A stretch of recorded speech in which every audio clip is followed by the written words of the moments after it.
Hello everyone, আসসালামু আলাইকুম। অনেক শুভেচ্ছা জানাচ্ছি আজকের রেসিপিতে। আজকে আমি তৈরি করব ফিশ বারবিকিউ। ঘরে থাকা উপকরণ দিয়েই আজকে বারবিকিউ তৈরি করব, তাই কোনো ঝামেলা ছাড়াই যে কেউ এটা ঘরেই তৈরি করে নিতে পারবে। আমি এখানে তেলাপিয়া মাছ নিয়েছি, আপনারা চাইলে যে কোনো মাছ এখানে নিতে পারেন। চলুন তবে শুরু করি। এখানে আমি মাছটা ভিনেগার দিয়ে ভালো করে ধুয়ে নেব। ভিনেগার দিয়ে ধুলে মাছের যে এক্সট্রা গন্ধ এটা থাকে না। এবার আমি মাছের জন্য মশলা তৈরি করব। লবণ নিয়েছি 1 টেবিল চামচ, ধনিয়া গুঁড়া নিয়েছি 1 টেবিল চামচ, জিরা গুঁড়া নিয়েছি 1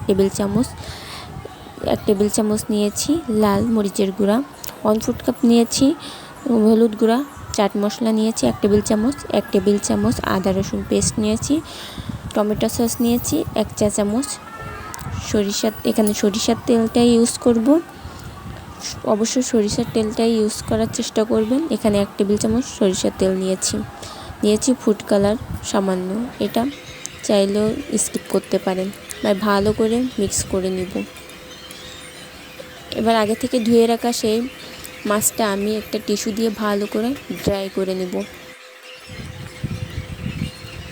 এবার আগে থেকে বানিয়ে রাখা মশলাটা আমি মাছে ভালো করে মাখিয়ে নিব।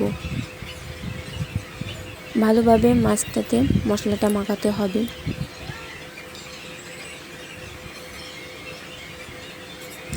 এপাশ ওপাশ দুপাশে ভালো করে মশলাটা মাখিয়ে নিব।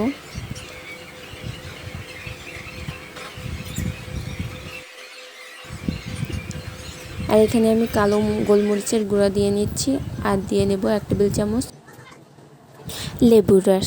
আবারও ভালোভাবে মাখিয়ে আমি নর্মাল চেম্বারে আধা ঘন্টা রেখে দেব। এবার একটি কড়াইতে আমি তেলটা গরম করে নিচ্ছি। গরম হয়ে গেলে সেই আগে থেকে রাখা মাছটা আমি এখানে দিয়ে দিচ্ছি। দিয়ে উপর থেকে আমি যাতে ড্রাই না হয়ে যায় তেল মালিশ করে দিচ্ছি। এভাবে এপিট ওপিট করে ভালোভাবে আমি মাছটাকে ফ্রাই করে নেব। খুব বেশি মাছটাকে উল্টে পাল্টে দেওয়া যাবে না, কারণ মাছটা বড় হওয়ার কারণে ভেঙে যাওয়ার সম্ভাবনা থাকে। আমি একটু পোড়া পোড়া করে মাছটা ভেজে নিলাম। আপনারা আপনাদের পছন্দ মতন মাছটা ভেজে নিতে পারেন। দেখতেই পাচ্ছেন কতটা লোভনীয় হয়েছে। আমি যেভাবে যা যা উপকরণ দিয়ে দেখিয়েছি এভাবেই ফলো করে যদি আপনারা বাসায় তৈরি করেন অবশ্যই আপনাদেরটাও ভালো হবে। খেতে কিন্তু অসম্ভব মজাদারই হয়েছে। এই ফিশ বারবিকিউ বাসায় একবার হলেও ট্রাই করে দেখবেন, আশা করি আপনাদেরটাও ভালো হবে। কতটা জুসি হয়েছে দেখতেই পাচ্ছেন।